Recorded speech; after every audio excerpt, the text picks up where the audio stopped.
Sometimes the smallest thing sets you off. An ignored message, a delayed reply, a tiny mistake.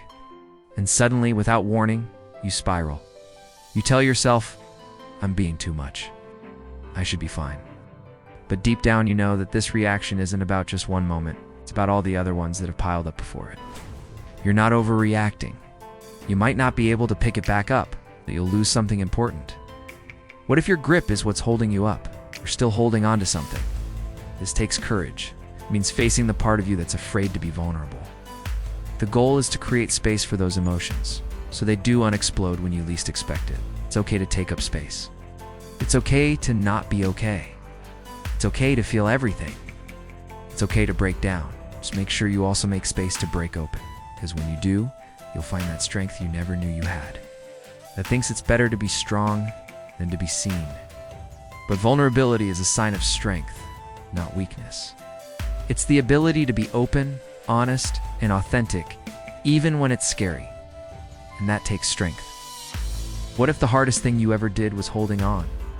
You discover a strength inside yourself you never knew you had. It's like a muscle that gets stronger the more you use it. Your reactions whoa, and be sudden or explosive, because ULL have released the pressure valve long before it reached an eruption point. Letting go isn't easy, but it's necessary. You can't keep pouring more and more into a cup that's already full. At some point, something's got to give. You're overflowing. You've been holding in so much for so long. Pain, pressure, silence, expectation. You've learned how to function with a smile and cry in private, but emotions don't disappear when ignored. They build, stack, until something small, an unfinished sentence, a bad look, a quiet rejection makes everything crash. We were taught to be strong by being silent, to suck it up, to move on. But silence isn't healing, it's suppression. When emotions stay unspoken, they don't die. You think of an empty glass, you have room to fill it up.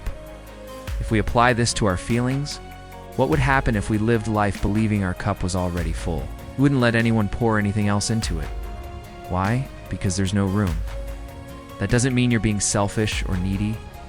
That means you're self-aware. There's wisdom in knowing your limits. They wait. Maybe it's time to stop apologizing for your reactions. It's not a waste. It's a release. You've reached the capacity. Something had to crack so the pressure could escape. I know it feels vulnerable to let it all out, but when you do, you free up space for something new to come in healing. It doesn't make you weak. It makes you whole. They show up in our triggers, our overthinking, our shutdowns.